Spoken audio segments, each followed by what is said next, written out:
మనము పాపము లేని వారమని చెప్పుకొని ఎడల మనల్ని మనమే మోసపుచ్చుకుందాము, మరియు మనలో సత్యం ఉండదు. అలాగే 10వ వచనం,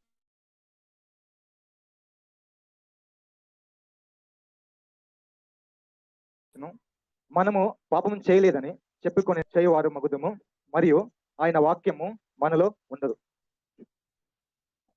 వాక్యాన్ని మనం చాలా జాగ్రత్తగా చదివినప్పుడు, చాలా చిన్నగా చాలా జాగ్రత్తగా చదివినప్పుడు కొన్ని సత్యాలు మనకి దేవుడు రివీల్ చేస్తాడు.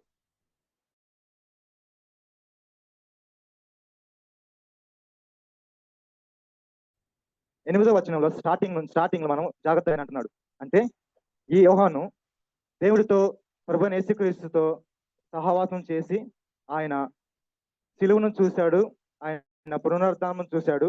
ఆ తర్వాత కొన్ని సంవత్సరాల పాటు దేవుని సేవకుడుగా, డిసైపుల్ గా చాలా సంవత్సరాలు జీవించి ఆయన పరిచర్య చేశాడు. బహుశా 85 సంవత్సరాలప్పుడు ఈ వాక్యం దాన్ని రాస్తున్నారు. 85 సంవత్సరంలో అంతగా అన్ని సంవత్సరాలు దేవుని సేవ చేసి కూడా ఈయన మనము అంటున్నాడంటే ఇక్కడ సత్యం మనం గమనించాలి. ఇక్కడ మనం ఆయన వేరే మనకి ఇప్పుడున్న జనరేషన్స్ కో లేకపోతే తర్వాత జనరేషన్స్ కో చెప్పట్లేదు నేను ఉండాలని. ఆయన కూడా ఇంక్లూడ్ చేసుకొని చెబుతున్నాడు. మనం ఇంగ్లీష్ లో వి అంటే పాపం లేదని మనతో పాటు ఆయన కూడా ఇంక్లూడ్ చేసుకొని, మనం ఎప్పుడైతే మనలో పాపం లేదని అంటామో అది మనల్ని మనమే మోసం చేసుకున్నట్లు అని చెబుతున్నాడు.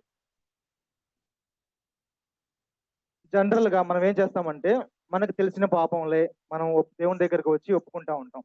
కోపం వచ్చినప్పుడు, కోపపడినప్పుడు, లేకపోతే ఏదైనా మన కళ్ళతో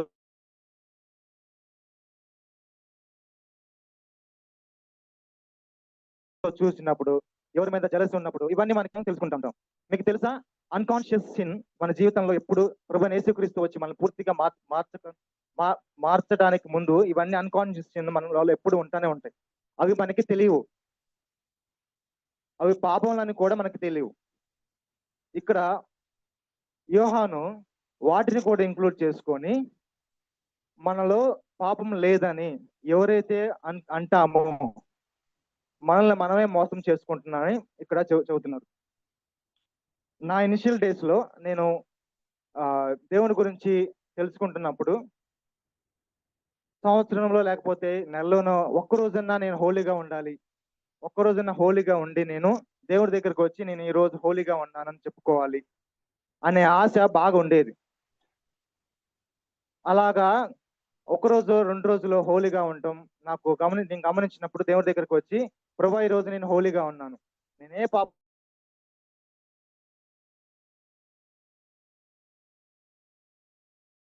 పాపం చేయలేదు రోజు. బట్ తర్వాత రోజుల్లో తర్వాత ఉంటాను.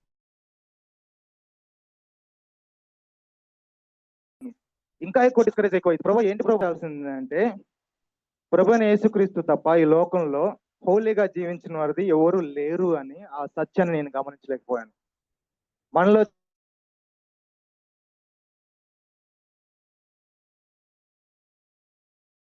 చాలా మంది కూడా నేను హోలీగా ఉండాలి ఇవన్నీ మనకి కాన్షియస్ సిన్స్, మనకు తెలిసిన సిన్స్ దేవుడి దగ్గరికి వెళ్ళి ఒప్పుకొని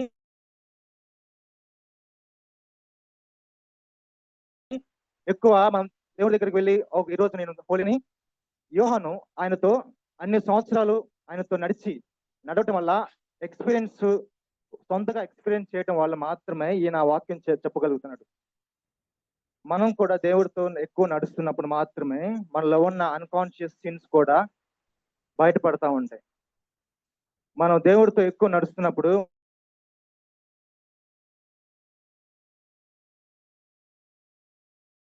మన హార్ట్ ఎంత వికెడ్, ఎంత దుర్మార్గమో మనకు తెలుస్తూ ఉంటుంది, ఎంత పాపం జీవిస్తున్నానా అని తెలుస్తూ ఉంటుంది. అవి అన్కాన్షియస్ సిన్స్ మనలో ఉన్నాయని మనం గమనించాలి. అప్పుడు మాత్రమే దేవుడు మనల్ని హంబుల్ గా చేస్తాడు.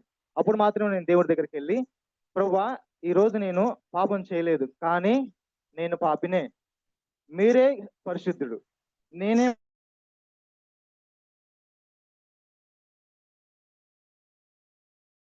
పాపిని, ఈ లోకంలో మీరు తప్ప ఎవరు ఈ వాక్యాన్ని నేను విన్నాను, నేను దానికి ఉపయోగాలి. అప్పటి నుంచి నా ప్రేయర్ మారింది. నేను హోలీగా మాత్రం ప్రభువా నేను పాపనే, I am the most sinner, మీరే పాపం లేని వారు పాపం లేకుండా జీవించారు. అప్పుడు నాకు వేరే వాళ్ళతో కంపేర్ చేసుకోవడం స్టాప్ చేశాను. అప్పుడు మాత్రమే దేవుడు నన్ను హంబుల్గా హ్యూమిలిటీ అనేది నేర్పిస్తున్నాడు. సో ఇలాంటివి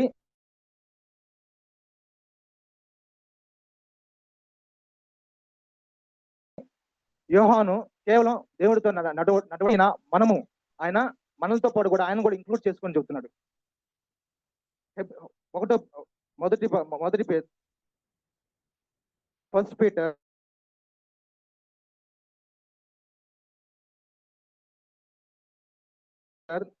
2వ అధ్యాయంలో 22వ వచనంలో 2వ అధ్యాయం 22వ వచనంలో he never sinned consciously or unconsciously. ప్రభువైన యేసుక్రీస్తు కాన్షియస్ గా చేయలేదు, అన్కాన్షియస్ కూడా పాపం చేయలేదు. అందుకే ఆయన మనకి ఒక ఎగ్జాంపుల్ గా ఆయన మన ముందు వెళ్ళాడు.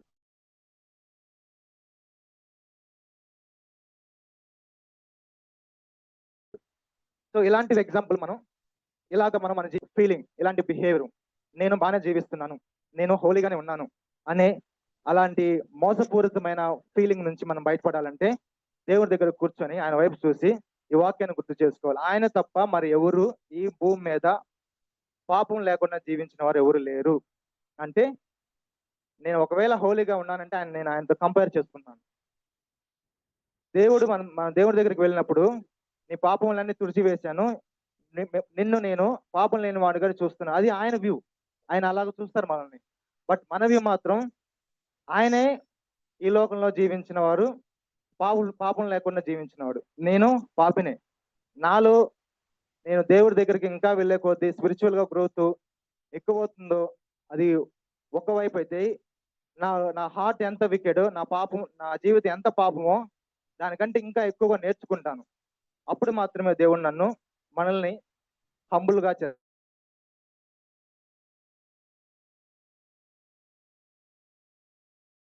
చేస్తాడు. దేవుడికి ఇచ్చే వేరే వాళ్ళకి చెప్పగలుగుతాం. సో బిఫోర్ వి పార్టేక్, మన ప్రేయర్ ఎలా ఉందో మనం చెక్ చేసుకుందాం. ఎప్పుడైనా మన ప్రార్థనలో ప్రభువా నేను హోలీగా ఉన్నాను, ఈ రోజు నేను పరిశుద్ధంగా జీవించాను అనే ఆ మాటల నుంచి మనం ఇంకొంచెం ముందుకు వెళ్ళి, నేను ప్రభువా హోలీగా జీవించిన, మీరే హోలీగా జీవించింది ఈ లోకంలో, నేను కాదు. నా హృదయం ఇంకా పాపంతో నిండి ఉంది. వాటిని నాకు ఇంకా చూపించు. నేను ఇంకా హ్యూమిలిటీ నేర్చుకోవాలి, హంబుల్నెస్ నేర్చుకోవాలి అనే ప్రార్థన మనలో అది అలవాటు చేసుకుందాం. So I decided to in my prayer I never say I have no sin, not because of I have holy or unholy, but because of I wanted to obey his word. ఆయన మాటలు బట్టి నేను ఆయన్ని ఆ word నేను నమ్మాలి కాబట్టి నేను నా ప్రార్థనలో ఇలాగా ప్రార్థన చేసుకున్నానని నేను డిసైడ్ అయ్యాను. సో మనకు ఎక్కువ గమనించాల్సింది ఏంది మన ప్రేయర్లో, Jesus is the only person who walked in the earth without sin, but we are as sinners. So దీన్ని పట్టుకొని మనం ముందుకు వెళ్దాం. God bless you. Thank you.